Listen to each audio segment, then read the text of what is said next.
କିଟିର ଏମିତି ଅବସ୍ଥା କେମିତି ହେଲା ଆଉ ତାର ଷ୍ଟୋରି ଜାଣିବା ପାଇଁ ଭିଡ଼ିଓଟିକୁ ନିଶ୍ଚିନ୍ତ ରୂପେ ଦେଖନ୍ତୁ। ଜୟ ଜଗନ୍ନାଥ ସାଙ୍ଗମାନେ, ସନ୍ଧ୍ୟାରେ ଆମେ ଭାଇ ଭଉଣୀ ଟିକେ ପଳେଇଥିଲୁ ଛକ ଆଡ଼କୁ। ତା ମଧ୍ୟରେ ବୋଉ ସାଙ୍ଗରେ ଇଏ ପଳେଇଥିଲା ପଛେ ପଛେ ଗୁଡ଼େଇକି କ୍ଷୀର ଦେବା ପାଇଁ। ବୋଉ ଯେତେବେଳେ କ୍ଷୀର ଦେଉଥିବା ସମୟରେ ସିଏ କାର ଚକା ତଳେ ପଶିଯାଇଛି। ଯାଇକି ତା ଅବସ୍ଥା ଏମିତି ଦେଖି ବହୁତ କାନ୍ଦିଲି ମୁଁ, କାହିଁକିନା ତା ମା ପାଖରୁ ଆଣିକି ମୁଁ ରଖିଥିଲି। ମା ପରି ବହୁତ ହିଁ ତାକୁ ଯତ୍ନରେ ରଖିଥିଲି। ଭଗବାନଙ୍କ ଦୟାରୁ କିଛି ନାହିଁ ତାର।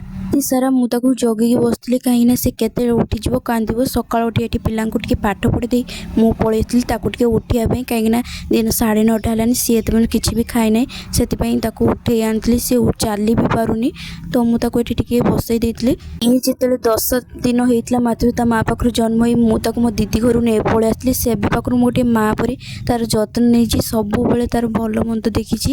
କିଟିଟା ଟିକେ ବସିବା ପିଲା ନୁହେଁ, ସବୁବେଳେ ମୂଷା ଧରୁଥିବ, ଏଠି ସେଠି ଦୌଡ଼ୁଥିବ।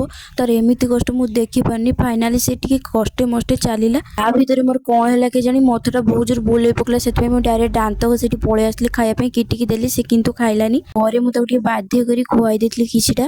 ଆମ ଘରେ କିଟି ବି ଗୋଟେ ମେମ୍ବର ପରି ରହିଥାଏ। ଘରେ ତାକୁ ସମସ୍ତେ ଭଲ ପାଆନ୍ତି, ଆଉ ତାର ଏମିତି ଅବସ୍ଥା ଦେଖି ସମସ୍ତେ ମନ ଦୁଃଖ କରୁଛନ୍ତି। ଯଦି ତା ଅବସ୍ଥା ସୁଧାର ନ ଆସିଲା ତ ମୁଁ ତାକୁ ଡାକ୍ତର କତିରେ ନେଇ ପଳେଇଥିବି। ଏଠି ଶୋଇ ପଡ଼ିଥିଲି ବୋଲି ମୋ ବୋଉ ଏଠି ଭାତ ପଖାଳି ଦେଇଥିଲା, ତ ବାଧ୍ୟ ହୋଇ ମୋତେ ପଖାଳ ଖାଇବା ପାଇଁ ପଡ଼ିଲା। ଟିକେ ଭଲ ଲାଗିଲେ ସବସ୍କ୍ରାଇବ୍ ଗୋଟେ କରିବେ। ରହିଲି, ଜୟ ଜଗନ୍ନାଥ।